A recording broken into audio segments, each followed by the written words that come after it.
Hi, it's me, Andrej, and I look a bit like a stylish Andrej today because I'm wearing a trucker cap and a plaid shirt, and that's not without reason. The cap is because my friend from the Philippines was happy. Apparently, it's the only one of its kind in Europe, as I found out since I stole it from him at one of the premieres. But the much more important element is what's behind Mean Indian. That's not a cruiser. An Indian, that's not a chopper. An Indian, that's a flat tracker, which is kind of a cross between a naked bike and an enduro motorcycle. Come take a look.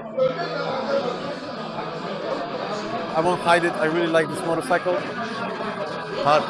we'll cut that out. The Indian FTR 1200, a completely new approach from Indian, a very radical one at that. And that's what's cool. It's a brand with a huge tradition, but at the same time it was reborn from nothing, so it has complete freedom when it comes to creating things. And I see a certain analogy here to the new world of motorcycles, because now we have much more freedom.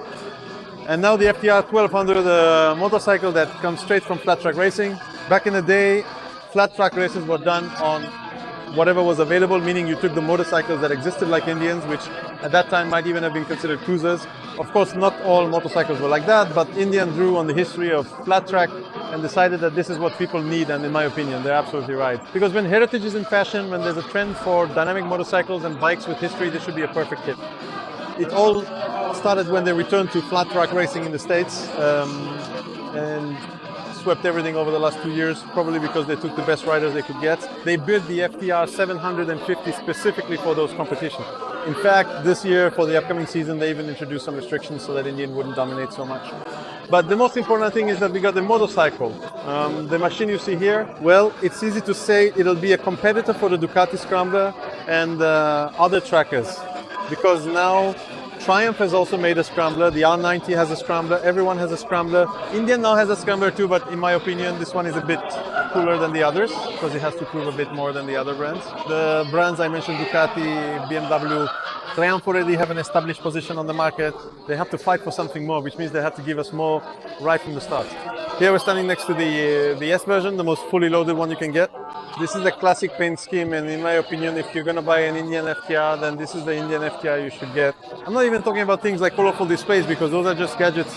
But the adjustable Zax suspension at the front and rear, I'm betting that's going to work well. Zax, for example, also makes the rear shock for the BMW S1000RR, although not anymore, but they used to. So they were up to the task and for other motorcycles as well. Besides that, it has a trellis frame similar to Ducati's, and what's interesting is that you can see the guys aren't approaching this with a mindset that it has to be classic, but above all it has to be modern. Everything here is made of plastic because there's an airbox everywhere here. Here we have the fuel filler because the fuel tank is located at the back, which means the motorcycle will definitely have a nicely balanced weight distribution. There's actually more weight than I expected because when I got on it I thought it was really light, but it weighs 222 kilograms dry. So about the same as the competition, although you can't really feel it. From experience, I know that when you ride motorcycles like this, the weight kind of fades into the background. 120 horsepower is good news, and apparently it has over 110 Newton meters of torque. This is an engine from the Scout, but it's been completely redesigned. Apparently it's 20 kilograms lighter, and I suspect a lot of the weight was taken off the crankshaft, so I hope it will rev high, smoothly, quickly. I really encourage you to ride. However, when we look at those videos playing in the background, I know that this motorcycle will be able to ride well. I really can't wait for the test. I hope we'll get to go to the premiere tests. If not, I know there will be plenty of test bikes, and as soon as the weather allows in Poland, trust me, I'll give it a proper go, and not just me. Maybe I'll invite some friends too, because it looks like it really deserves a thorough test.